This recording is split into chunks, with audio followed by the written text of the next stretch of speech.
Hi guys, so welcome back.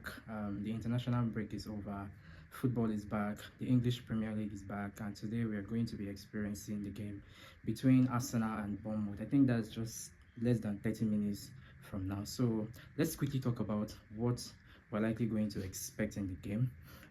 Bournemouth has not always been an easy club for Arsenal. It has not been an easy club for Arsenal at all. Last 19 encounters that they've had, although Arsenal has had more wins, I think Arsenal has had 13 wins so far. Bournemouth has had 3 wins and there have been 3 draws. But Bournemouth this season, the form they are in, we cannot say that they are in a very amazing form, but they are not doing poorly too, right? I think they've had one of the longest unbeaten run this season. It's not that in this unbeaten run that they've been winning. They've mostly had draws. They've had some that they get to win, right? But it's not going to be an easy game for Arsenal, given this current development going on with Bournemouth, right? And another thing we should also have in mind is that Arsenal is pretty much exhausted, to be honest. Normally, you would expect that the team's spirit to be very high. Remember, they've been taken out from the Carabao Cup by Manchester City. Man City won that silverware at the detriment of Arsenal. And Arsenal has also been kicked out of the FA Cup. So they only have the Premier League and the Champions League to contend with. They barely secured a win against Sporting CP last week at the Champions League. And they are going to have a second leg next week, and it's not going to be easy. I believe that Mikel Arteta is going to be resting some players for this Champions League game because obviously it's a very important game.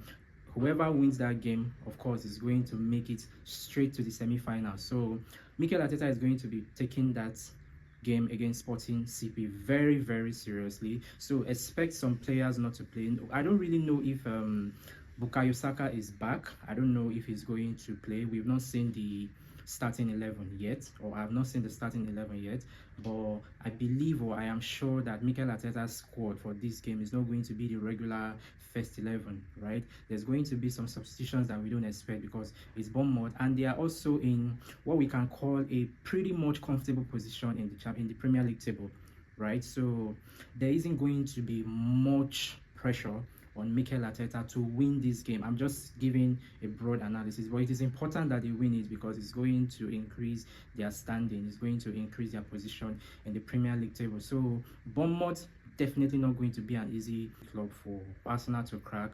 You remember what they did to Manchester United? They had a draw and that game was keenly contested. Manchester United wanted a win by all means because it's going to mean that Michael Carrick's winning streak continues, but Bournemouth decided to be an obstacle. So not going to be an easy game. I believe I've said that multiple times in this video, and that is what I'm expecting, or that is what you should be expecting. Arsenal fans, I don't think they will be very, very enthusiastic watching this game because apart from the winning that Arsenal secured last week against Sporting CP, they've not really been winning games. You know, unlike the Arsenal that we know towards the beginning of the season and towards the middle of the season, but towards the end of the season that we are approaching now, Arsenal has not really been performing optimally, right? So we'll be keeping a close one on it, and my prediction for this game, drum rolls, is going to be a tough 2-1. Yes, a 2-1 win for Arsenal, but it is not going to be an easy win for Arsenal. So I'm expecting either a very tough 2-1 or a 1-1 draw between Arsenal and Sporting CP. Thank God for Kai Havertz's goal last week, right? Maybe there's also going to be another goal from Havertz, but if Gyökeres is going to play the game, expect quite a performance from him. If Rice is going to make the team, expect a performance from him as well. So these two guys, your eyes should be on these two players. They'll most likely put the ball behind the net for Arsenal. Then for Bournemouth, they have a 1 goal. They most likely have a 1 goal. I'm going to give Bournemouth's 1 goal probability an 80% chance of happening. Yes, 80% chance of happening. So it's either going to be a 1-1 draw or a 2-1. And after the game, we'll be back to talk about it, to analyze it, and to tell you the key points and the highlights of the game. Bye for now.